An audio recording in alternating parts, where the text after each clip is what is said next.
ನಮಸ್ಕಾರ.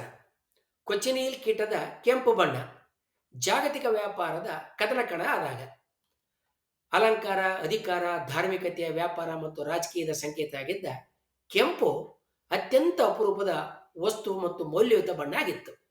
ಇಂತಹ ಕೆಂಪು ಬಣ್ಣದ ಮೂಲಗಳಲ್ಲಿ ಅತ್ಯಂತ ಪ್ರಮುಖವಾದ ಚರಿತ್ರೆಯ ಪುಟಗಳಲ್ಲಿ ಜಾಗತಿಕ ವ್ಯಾಪಾರ, ವಸಾಹತು ಯುಗದ ಸ್ಪರ್ಧೆಗಳು, ರಾಜಕೀಯ ಗುಪ್ತಚರ ಕಾರ್ಯಾಚರಣೆಗಳು ಮತ್ತೆ ಜಾಗತಿಕ ವ್ಯಾಪಾರ ಜಾಲಗಳನ್ನು ರೂಪಿಸಿ ಆರ್ಥಿಕ ಮೇಲಾಟಗಳಿಗೆ ಕಾರಣವಾದಂಥ ಕೊಚ್ಚಿನಿಲ್ ಕೀಟದ ಬಗ್ಗೆ, ಹಾಗೆಯೇ ಈ ಸಣ್ಣ ಕೀಟ ಹೇಗೆ ಶತಮಾನಗಳ ಕಾಲ ಜಾಗತಿಕ ವ್ಯಾಪಾರ, ಸಾಮ್ರಾಜ್ಯಗಳ ಸ್ಪರ್ಧೆ ಮತ್ತು ಆರ್ಥಿಕ ರಾಜಕೀಯದ ಕೇಂದ್ರ ಬಿಂದು ಆಗಿತ್ತು, ಒಂದು ಬಣ್ಣ ಹೇಗೆ ಕೇವಲ ಸೌಂದರ್ಯ ಅಲ್ಲದೆ ಶಕ್ತಿಯ ಮತ್ತು ಸಂಪತ್ತಿನ ಮತ್ತು ಪ್ರಭುತ್ವದ ಸಂಕೇತ ಆಗಿತ್ತು ಅನ್ನೋದನ್ನ ನಾವೀಗ ನೋಡೋಣ.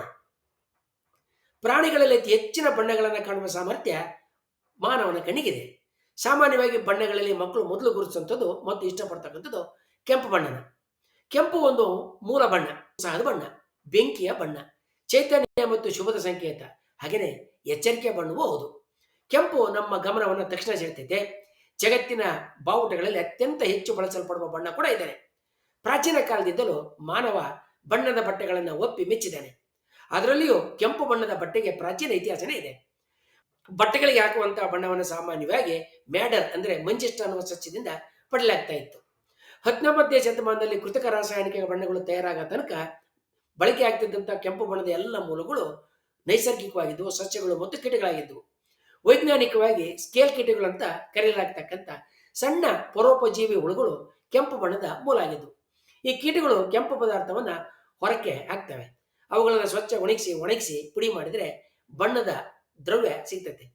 ಜಗತ್ತಿನ ವಿವಿಧ ಭಾಗಗಳಲ್ಲಿ ಜನ ಬೇರೆ ಬೇರೆ ಕೀಟಗಳನ್ನ ಕೆಂಪು ಬಣ್ಣ ಪಡೆಯೋದಕ್ಕೆ ಬಳಸ್ತಾ ಇದ್ರು. ಭಾರತದಲ್ಲಿ ಲಾಕ್ಷ ಎಂಬ ಕೀಟವನ್ನು ಬಳಸಲಾಗ್ತಾ ಇತ್ತು. ಇದೇ ಕೀಟದಿಂದ ನಮಗೆ ಶಲಾಕ್ ದೊರೀತದೆ. ಯುರೋಪಿನಲ್ಲಿ ಕರ್ಮೇಸ್ ಎಂಬ ಕೀಟವನ್ನ ಬಳಸಲಾಗ್ತಾ ಇತ್ತು. ಈ ಕರ್ಮೇಸ್ ಕೀಟಗಳನ್ನು ಒಣಗಿಸಿ ಕೆಂಪು ಬಣ್ಣವನ್ನು ಪಡೆಯಲಾಗ್ತಾ ಇತ್ತು.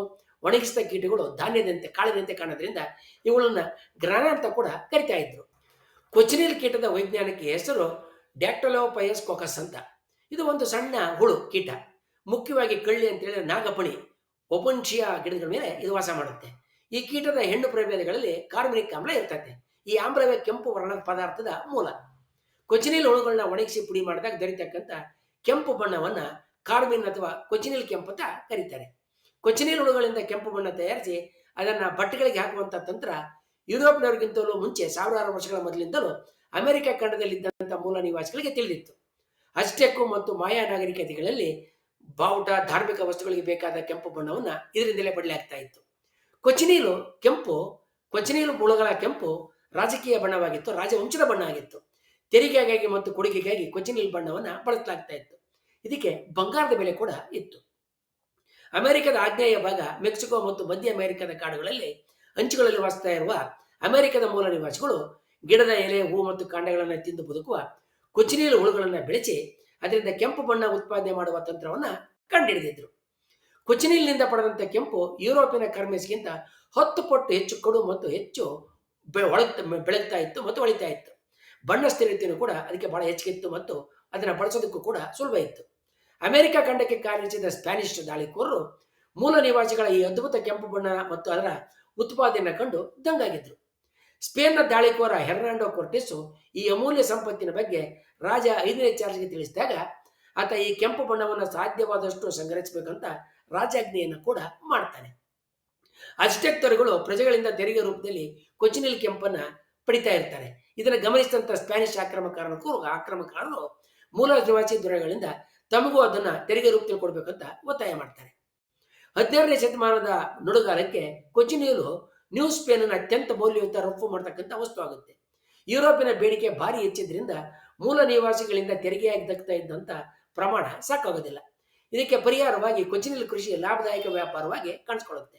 ಇದು ಎಷ್ಟು ಲಾಭದಾಯಕ ಆಗುತ್ತೆ ಅಂತ ಹೇಳಿದ್ರೆ ಅದು ಸಾಮಾಜಿಕ ಕ್ರಮವನ್ನೇ ಅಸ್ತವ್ಯಸ್ತ ಮಾಡುತ್ತೆ, ಚಲಪಿಲಿ ಮಾಡುತ್ತೆ. ಕೊಚ್ಚಿನಿಲ್ ಹುಳುಗಳನ್ನ ಬೆಳೆಸಿ ಕೆಂಪು ತೆಗೆದು ಮಾರಿದಂಥ ರೈತರು ಶ್ರೀಮಂತರಾಗ್ತಾರೆ. ಇದು ಮೂಲ ನಿವಾಸಿಗಳಲ್ಲಿ ಪಾರಂಪರಿಕ ಆಳುವ ವರ್ಗಕ್ಕೆ ಸೇರಿದಂಥ ಜನರಲ್ಲಿ ಕಳವಳವನ್ನ ಉಂಟು ಮಾಡ್ತದೆ. ಸ್ಪ್ಯಾನಿಷ್ಗಳಿಗೂ ಮುಂಚೆ ಅಧಿಕಾರದಲ್ಲಿದ್ದಂಥ ಈ ಮೇಲ್ವರ್ಗದವರಿಗೆ ಹೊಸದಾಗಿ ಶ್ರೀಮಂತರಾದ ಕೊಚ್ಚಿನಿಲ್ ಬೆಳೆಗಾರರು ಮತ್ತು ವ್ಯಾಪಾರಿಗಳು ಹಣವನ್ನು ಖರ್ಚು ಮಾಡ್ತಾ ಇದ್ದಂಥ ರೀತಿ ಇಷ್ಟ ಆಗೋದಿಲ್ಲ. ಆದ್ರಿಂದಲೇ 1553ರಲ್ಲಿ ತ್ಲಾಕಾಮಾಲ್ವಾ ಪಟ್ಟಣದ ಆಡಳಿತ ಮಂಡಳಿ ಸ್ಪೇನ್ದವರಿಗೆ ದೂರು ನೀಡ್ತತೆ. ಈ ದೂರಿನಲ್ಲಿ ಕೊಚ್ಚಿನಿಯಲ್ಲಿ ಬೆಳೆಸ್ತಕ್ಕಂಥ ರೈತರು ಅತಿಯಾಗಿ ಹಣ ಗಳಿಸ್ತಾ ಇದ್ದಾರೆ, ಸೋಮಾರಿಗಳಾಗ್ತಾ ಇದ್ದಾರೆ. ಕಳ್ಳಿ ಗಿಡದ ತೋಟದ ಮಾಲೀಕರು, ಕೊಚ್ಚಿನಿಲ್ ವ್ಯಾಪಾರಿಗಳು ಕೂಡ ಸೇರ್ಕೊಂಡು ಹತ್ತಿ ಚಾಪೆಗಳೇ ಮಲಗ್ತಾ ಇದ್ದಾರೆ. ಅವರ ಹೆಂಡಂದ್ರು ಭಾರವಾದ ದೊಡ್ಡ ಸ್ಕರ್ಟ್ಗಳು ಧರಿಸ್ತಾ ಇದ್ದಾರೆ. ಅವರಿಗೆ ಅಪಾರ ಹಣ, ಕೋಕೋ ಮತ್ತು ಬಟ್ಟೆಗಳು ದೊರಕ್ತಾ ಇದ್ದಾವೆ. ಈ ಸಂಪತ್ತು ಅವರನ್ನ ಅಹಂಕಾರಿಗಳನ್ನಾಗಿ ಮಾಡಿದೆ. ಕೊಚ್ಚಿನಿಯಲ್ಲಿ ಎಲ್ಲೆಡೆ ಬೆಳೆಸುವ ಮುನ್ನ ಇಂತಹ ಸ್ಥಿತಿ ಇರಲಿಲ್ಲ ಅಂತ ಅವರು ಮನವಿಯನ್ನ ಮಾಡಿ ತಮ್ಮ ಕಳವಳವನ್ನ ತೋಡ್ಕೊಳ್ತಾರೆ. ಸಾಮಾನ್ಯ ಚಕ್ಕೆ 17ನೇ ಶತಮಾನದ ಆರಂಭದ ವೇಳೆಗೆ ಕೊಚ್ಚಿನಿಯಲು ಯುರೋಪ್ನಲ್ಲಿ ಅವಿಭಾಜ್ಯ ಬಣ್ಣದ ಮೂಲವಾಗಿ ಕರ್ಮೆಸ್ನ ಸಂಪೂರ್ಣವಾಗಿ ಹೊರಗಾಕಿರುತ್ತೆ. ಕೊಚ್ಚಿನಿಯಲು ಸ್ಪೇನ್ಗೆ ಬೆಳ್ಳಿಯ ನಂತರದ ಎರಡನೆಯ ದೊಡ್ಡ ರಫ್ತು ಮಾಡತಕ್ಕಂಥ ವಸ್ತು ಆಗುತ್ತೆ. ಸುಮಾರು 50 ವರ್ಷಗಳಲ್ಲಿ ಯುರೋಪಿನಲ್ಲಿ ಕೊಚ್ಚಿನಿಲ್ ಬೆಲೆ 4 ಪಟ್ಟು ಹೆಚ್ಚಾಗುತ್ತೆ. ಸ್ಪೇನ್ ತನ್ನ ಲಾಭದಾಯಕವಾದ ಕೊಚ್ಚಿನಿಲ್ ಮೇಲೆ ಏಕಸ್ವಾಮ್ಯವನ್ನು ಉಳಿಸ್ಕೊಳ್ಳೋದಕ್ಕೆ ಪ್ರಯತ್ನ ಮಾಡ್ತದೆ. ವಿದೇಶಿ ಹಡಗುಗಳಿಗೆ ಆ ಅಮೂಲ್ಯ ಬಣ್ಣ ಸಾಗಿಸೋದಕ್ಕೆ ನಿಷೇಧವನ್ನು ಕೂಡ ಇರುತ್ತೆ. ಆದರೆ ಕಡಲ್ಗಳ್ಳರು ಮತ್ತು ಕಳ್ಳ ಸಾಗಾಣಿಕೆದಾರರು ಈ ಹಿಡಿತ ಮುರಿಯೋದಕ್ಕೆ ಸದಾ ಪ್ರಯತ್ನ ಮಾಡ್ತಾ ಇರ್ತಾರೆ. ವಿಶೇಷವಾಗಿ ಇಂಗ್ಲಿಷ್ ಖಾಸಗಿ ಯೋಧರ ಹಡಗುಗಳು ಸ್ಪೇನ್ ಹಡಗುಗಳಿಗೆ ದೊಡ್ಡ ಬೆದರಿಕೆಯನ್ನ ಒಡ್ತವೆ. ಸ್ಪೇನ್ನ ಕೊಚ್ಚಿನಿಲ್ ಹೊತ್ತ ಹಡಗುಗಳ ಮೇಲೆ ದಾಳಿ ಮಾಡತಕ್ಕಂಥದ್ದು ಅವರಿಗೆ ಅತ್ಯಂತ ಲಾಭದಾಯಕ ಮತ್ತು ನೆಚ್ಚಿನ ಕಸುಬಾಗಿ ಬದಲಾಗುತ್ತೆ. ಕೊಚ್ಚಿನಿಲ್ ಕೆಂಪು ಬಣ್ಣದ ವ್ಯಾಪಾರ ಮತ್ತು ವಹಿವಾಟುಗಳಲ್ಲಿ ಸ್ಪೇನ್ ಮತ್ತು ಇಂಗ್ಲೆಂಡ್ ನಡುವೆ ಪೈಪೋಟಿ ಪ್ರಾರಂಭವಾಗುತ್ತೆ.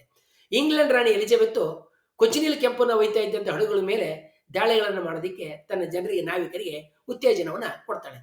1597ರಲ್ಲಿ ಆಕೆಯ ಪ್ರಿಯಪಾತ್ರರಾದಂಥ ರಾಬರ್ಟ್ ಡೆವರೋ ಎಸೆಕ್ಸ್ನ 2ನೇ ಅರ್ಲತ 3 ಸ್ಪ್ಯಾನಿಷ್ ಹಡಗುಗಳನ್ನ ಹಿಡಿದು 27 ಟನ್ಗಿಂತಲೂ ಹೆಚ್ಚು ಕೊಚ್ಚಿನಿಲ್ನ ಇಂಗ್ಲೆಂಡಿಗೆ ತರ್ತಾನೆ. ಇದಕ್ಕಾಗಿ ರಾಣಿ ಆತನಿಗೆ ಉದಾರವಾದ ಬಹುಮಾನವನ್ನು ನೀಡ್ತಾಳೆ. ಹಾಗೇನೆ ಆತ ವಶಕ್ಕೆ ಪಡೆದಿದ್ದಂಥ ಕೊಚ್ಚಿನಿಲಲ್ಲಿ ದೊಡ್ಡ ಪಾಲನ್ನ ಉಚಿತವಾಗಿ ನೀಡಿ ಉಳಿದಿದ್ದಿನ ಕಡಿಮೆ ದರಕ್ಕೆ ಖರೀದಿ ಮಾಡೋದಕ್ಕೆ ಅವಕಾಶವನ್ನು ಕೂಡ ಮಾಡಿಕೊಡ್ತಾಳೆ. ಮುಂದಿನ 2 ವರ್ಷಗಳ ಕಾಲ ಕೊಚ್ಚಿನಿಲ್ ಆಮದನ್ನ ನಿಷೇಧ ಮಾಡಿ ರಾಬರ್ಟ್ ಡೆವರೋ ಮಾಡ್ತಾನೆ. ಮತ್ತೆ ತನ್ನ ಭಾವಚಿತ್ರದಲ್ಲಿ ಆತ ಕೆಂಪು ಬಟ್ಟೆ ತೊಟ್ಟಿರುವಂತೆ ಚಿತ್ರವನ್ನ ಬರೆಸ್ಕೊಳ್ತಾನೆ. ತಾನು ಕೆಂಪನ್ನು ಗಳಿಸಿದ್ದನ್ನ ಎತ್ತಿ ತೋರಿಸ್ಕೊಳ್ತಾನೆ.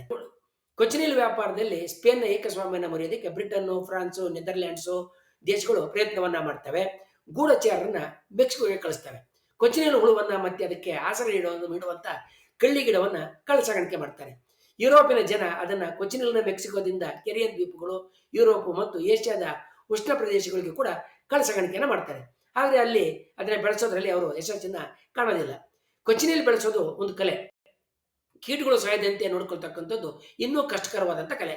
ಈ ಕೊಚ್ಚಿನಿಲ್ ಬೆಳೆಯುವ ಪ್ರಯತ್ನಗಳ ಗುರುತುಗಳು ಇಂದಿಗೂ ಕೂಡ ಸಿಸಿಲಿ ಅಂತ ಸ್ಥಳಗಳಲ್ಲಿ ನಮಗೆ ಕಂಡು ಬರ್ತವೆ. ಮುಂದಿನ 2.5 ಶತಮಾನ ಕಾಲ ನ್ಯೂ ಸ್ಪೇನ್ಗೆ ಕೊಚ್ಚಿನಿಲು ಜಗತ್ತಿನ ಅತ್ಯಮೂಲ್ಯ ಕೆಂಪು ಬಣ್ಣದ ಮೂಲ ಆಗಿರ್ತದೆ. ಈ ಬಣ್ಣದ ಬಟ್ಟೆಗಳು ಸಂಪತ್ತು ಮತ್ತು ಪ್ರತಿಷ್ಠೆಯ ಸಂಕೇತವಾಗಿ ಬದಲಾಗಿರ್ತವೆ.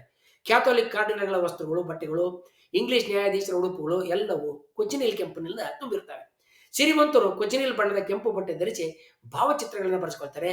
ತಮ್ಮ ಮಕ್ಕಳಿಗೆ ಕೊಚ್ಚಿನಿಲ್ ಕೆಂಪು ಬಣ್ಣದ ಬಟ್ಟೆಗಳನ್ನ ಮೇಲೆ ಟೊಪ್ಪಿಗಳನ್ನ ಹೊದಿಸಿ ಖುಷಿ ಪಡ್ತಾರೆ, ಹೆಮ್ಮೆ ಪಡ್ತಾರೆ. ಬ್ರಿಟಿಷ್ ಸೇನಾಧಿಕಾರಿಗಳು ಕೆಂಪು ಕೋಟುಗಳನ್ನ ತೊಟ್ಟು ಮೆರೀತಾರೆ. ಗ್ರಾಮೀಣ ಗಣ್ಯರ ಕುದುರೆ ಸವಾರಿ ಉಡುಪುಗಳು ಕೂಡ ಕೊಚ್ಚಿನಿಲ್ ಕೆಂಪಿನಿಂದ ತುಂಬಿ ತುಳುಕ್ತವೆ. ಜಪಾನಿನ ಸಮುರಾಯಿಗಳು ಕೂಡ ಕೆಂಪು ಮೇಲಂಗಿಗಳನ್ನು ತೊಡ್ತಾರೆ.